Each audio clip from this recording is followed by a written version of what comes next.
প্রিয় ছাত্রছাত্রীরা, educare study centre চ্যানেলে তোমাদের স্বাগত। আজ আলোচনা করব মাধ্যমিক 2026 বাংলা সাবজেক্টের ফাইনাল সাজেশন নিয়ে। আজকের ভিডিওতে আমি তোমাদের জন্য বাংলা সাবজেক্টের গল্প, কবিতা, নাটক এবং প্রবন্ধ থেকে বেস্ট অর্থাৎ নিখুঁত সাজেশন নিয়ে আলোচনা করব। তাই বাংলা সাবজেক্টে 90-এ 90 পেতে চাইলে এই ভিডিওটি তোমার কাছে ব্রহ্মাস্ত্র। তাই ভিডিওটি প্রথম থেকে শেষ পর্যন্ত দেখো, কেননা আমি তোমাদের জন্য এমন গুরুত্বপূর্ণ প্রশ্নই দিয়েছি যেগুলি মাধ্যমিক 2026 ফাইনাল পরীক্ষায় 100% কমন পাবেই।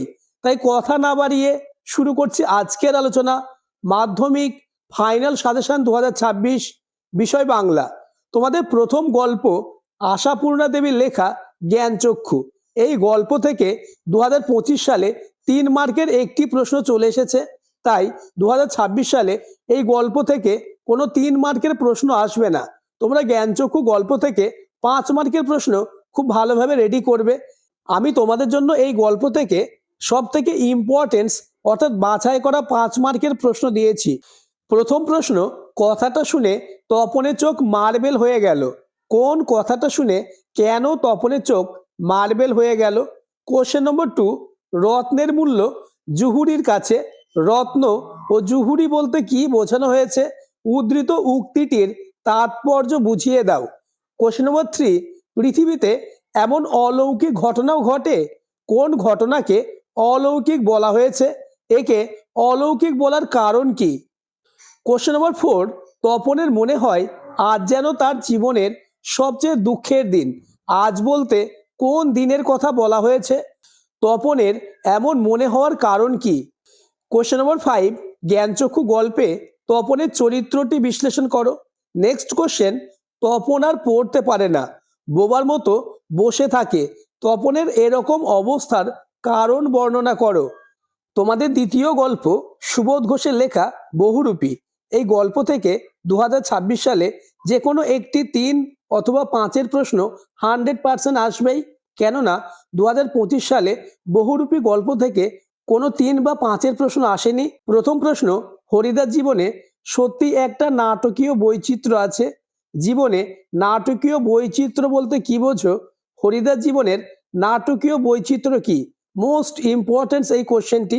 কোশ্চেন নম্বর 2, তাতে যে আমার ঢং নষ্ট হয়ে যায়। বক্তা কোন প্রসঙ্গে এ কথা বলেছেন? এই উক্তির আলোকে বক্তার চরিত্র বিশ্লেষণ করো। কোশ্চেন নম্বর 3, বহুরূপী জীবনের যে মর্মান্তিক বেদনার কথা বহুরূপী গল্পের মাধ্যমে বোঝাতে চাওয়া হয়েছে তার নিজের ভাষায় ব্যাখ্যা করো। অথবা প্রশ্নটি এভাবেও আসতে পারে, খাঁটি মানুষ তো নই, এই বহুরূপী জীবন এর বেশি কি আশা করতে পারে? বহুরূপী জীবনের এই ট্র্যাজেডি পাঠ্য বহুরূপী গল্প অবলম্বনে আলোচনা করো। কোশ্চেন নম্বর 4, জগদীশবাবুর বাড়ি হরিদা বিরাগী সেজে যাওয়ার পর যে ঘটনা ঘটেছিল তা বর্ণনা করো। পরের প্রশ্ন, চমকে উঠলেন জগদীশবাবু। জগদীশবাবুর পরিচয় দাও, তার চমকে ওঠার কারণ আলোচনা করো। এই কোশ্চেনটি 2026 সালের ফাইনাল পরীক্ষায় আসার সম্ভাবনা কার্যত নিশ্চিত। নেক্সট কোশ্চেন, সে ভয়ানক দুর্লভ জিনিস। কোন জিনিসটির কথা বলা হয়েছে? তা দুর্লভ কেন? এই প্রশ্নটি 3 মার্কের জন্য আসতে পারে। পরের প্রশ্ন, অদৃষ্ট কখনোই হরিদার এই ভুল ক্ষমা করবে না। হরিদা কি ভুল করেছিল? অদৃষ্ট ক্ষমা না করার পরিণাম কি? Most importance. কোশ্চেন নম্বর 8, অথচ আপনি একেবারে খাঁটি সন্ন্যাসীর মতো সব তুচ্ছ করে সরে পড়লেন। কার কথা বলা হয়েছে? তিনি কিভাবে খাঁটি সন্ন্যাসীর মতো ব্যবহার করেছিলেন সংক্ষেপে আলোচনা করো। নেক্সট, তোমাদের তৃতীয় গল্প পথের দাবি, শরৎচন্দ্র চট্টোপাধ্যায়ের লেখা। এই গল্প থেকেও 2025 সালে কোনো 3 বা 5-এর প্রশ্ন আসেনি। তাই তোমরা এই গল্পটিও খুব যত্ন সহকারে পড়বে। বহুরূপী এবং পথের দাবি গল্প থেকে তোমাদের 3 বা 5-এর প্রশ্ন 100% আসবেই। প্রথম প্রশ্ন, বাবুটির স্বাস্থ্য গেছে কিন্তু শখ 16 আনায় বজায় আছে।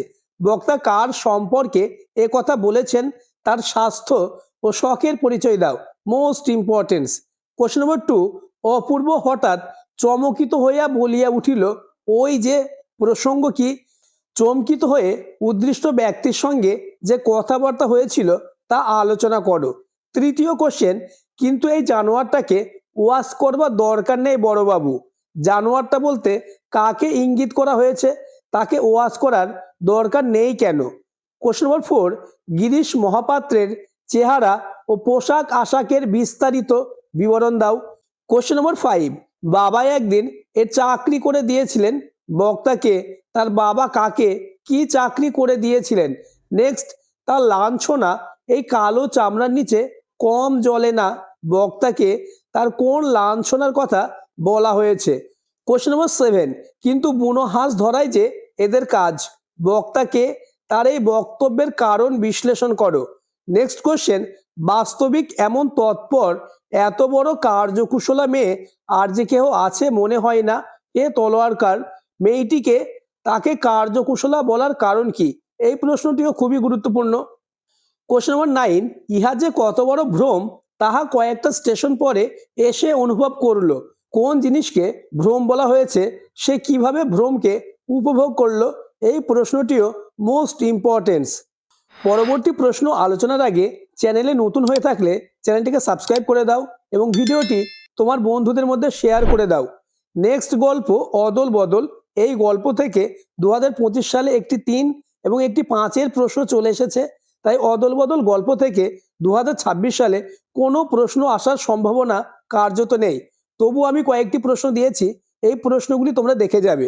প্রথম প্রশ্ন, ও আমাকে শিখিয়েছে খাঁটি জিনিস কাকে বলে? খাঁটি জিনিস বলতে কি বোঝানো হয়েছে? তা কে কাকে কিভাবে শিখিয়েছেন? কোশ্চেন নম্বর 2, অমৃত সত্যি তার বাবা মাকে খুব জ্বালিয়েছিল। অমৃত কিভাবে বাবা মাকে জ্বালাতন করেছিল? অবশেষে অমৃতের মা কি করেছিলেন? কোশ্চেন নম্বর 3, অদল বদল গল্পে অতি সাধারণ একটি কাহিনীর আশ্রয় নিয়ে লেখক যে সাম্প্রদায়িক সম্প্রীতির প্রতি আমাদের দৃষ্টি আকর্ষণ করাতে চেয়েছেন তা বুঝিয়ে দাও। কোশ্চেন নম্বর 4, ছেলে দুটো সবই একই রকম, তফাৎ শুধু এই যে ছেলে দুটিকে কি তাদের মধ্যে তফাৎ রয়েছে? নেক্সট, নদীর বিদ্রোহ মানিক বন্দ্যোপাধ্যায়ের লেখা এই গল্প থেকেও 2025 সালে একটি 5 মার্কের প্রশ্ন চলে এসেছে। তাই তোমরা এই গল্প থেকে 3 মার্কের প্রশ্ন খুব ভালোভাবে রেডি করবে, কেননা 2026 সালে এই গল্প থেকে 5 মার্কের প্রশ্ন আসার সম্ভাবনা কার্যত নেই। প্রথম প্রশ্ন, নদের চাঁদ ছেলে মানুষের মতো ঔৎসুক্য বোধ করিতে লাগিল। ছেলে মানুষের মতো বলার কারণ কি? নদের চাঁদের ঔৎসুক্য হয়েছিল কেন? কোশ্চেন নম্বর 2, না জানি নদীকে আজ কি অপরূপ রূপ দিয়াছে। এই উক্তি থেকে বক্তার কোন মনোভাবের পরিচয় পাও? কে নদীকে অপরূপ রূপ দিয়েছে?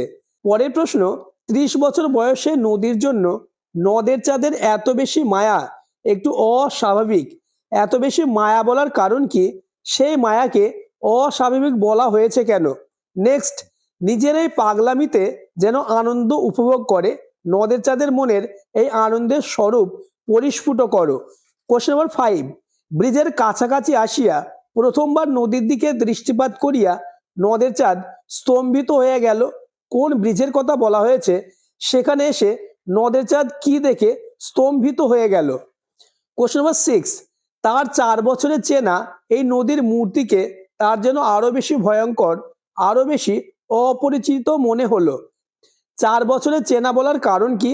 আরো বেশি ভয়ঙ্কর, আরো বেশি অপরিচিত মনে হলো কেন? নেক্সট, কোশ্চেন নম্বর 7, নিজের এই পাগলামিতে যেন আনন্দ উপভোগ করে। কার পাগলামির কথা বলা হয়েছে? গল্প অনুসরণে উদ্দিষ্ট ব্যক্তির পাগলামির পরিচয় দাও। পরের প্রশ্ন, নদীর বিদ্রোহের কারণ সে বুঝতে পারিয়াছে। নদীর বিদ্রোহের কারণ কি ছিল? সে কিভাবে তা বুঝতে পেরেছে? এবার আলোচনা করব কবিতা থেকে মোস্ট ইম্পর্টেন্ট প্রশ্ন নিয়ে। তোমাদের প্রথম কবিতা পাবলো নেরুদার লেখা অসুখী একজন।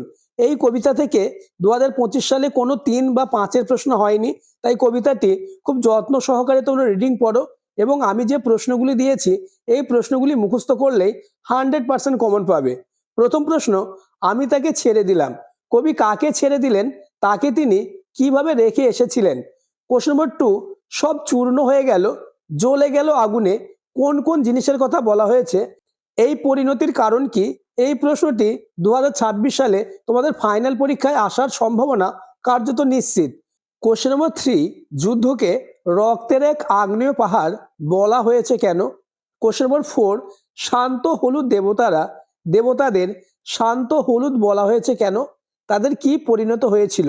অথবা এই প্রশ্নটি এভাবেও আসতে পারে, তারা আর স্বপ্ন দেখতে পারলো না, তারা কারা, কেন তারা স্বপ্ন দেখতে পারলো না?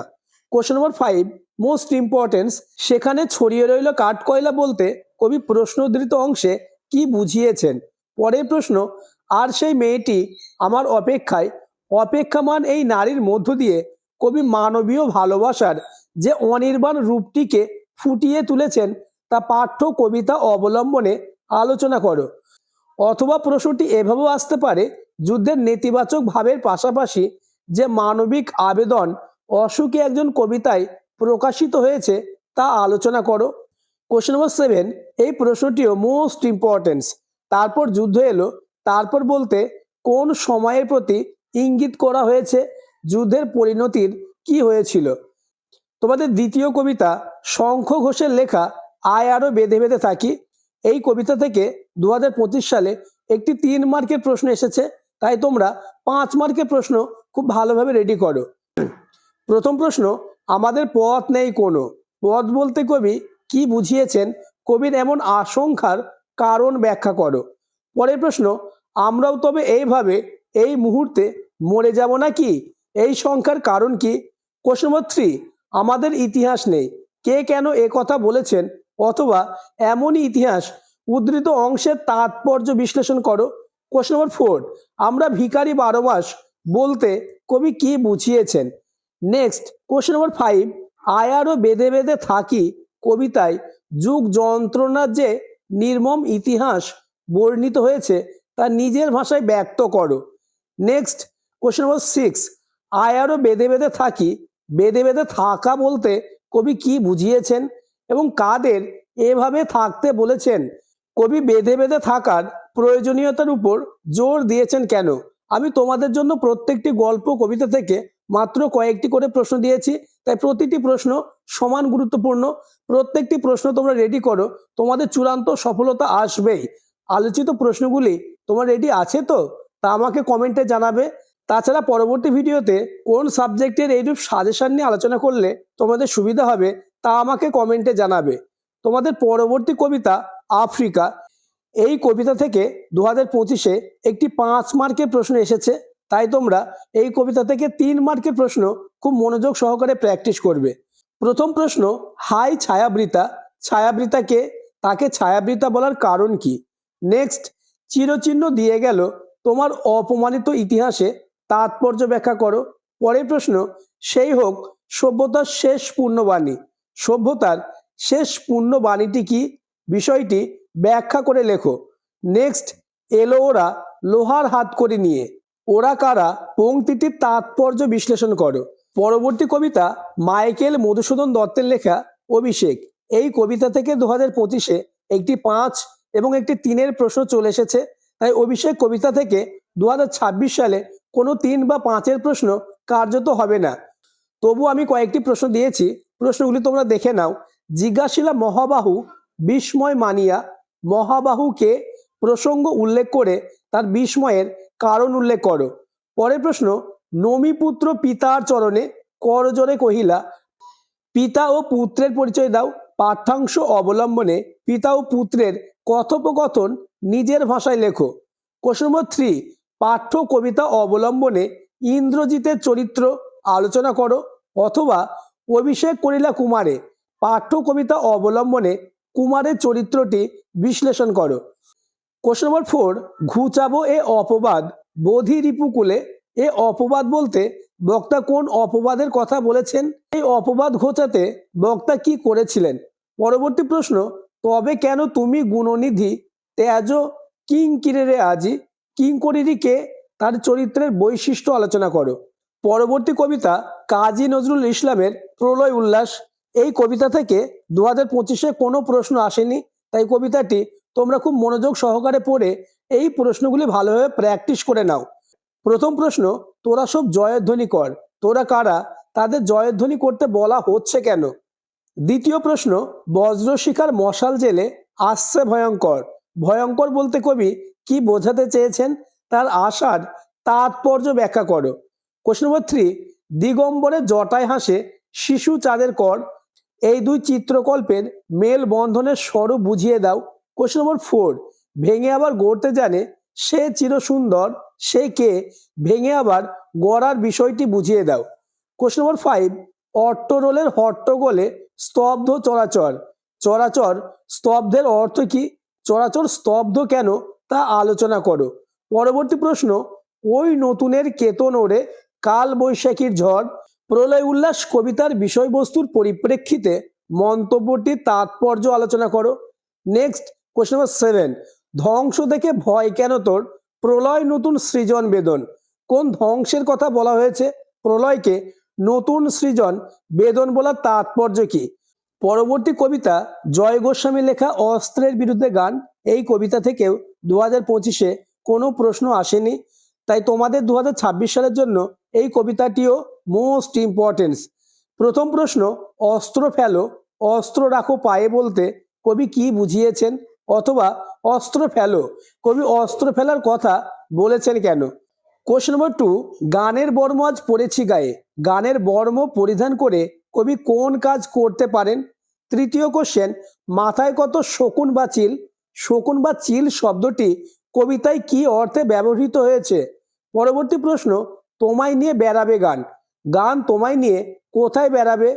নেক্সট কোশ্চেন নম্বর 5, গানের বর্ম আজ পড়েছি গায়ে কার কোন রচনাংশ, মূল গ্রন্থ কি, কে গানের বর্ম পড়েছে, গানের বর্ম বলার তাৎপর্য বিশ্লেষণ করো।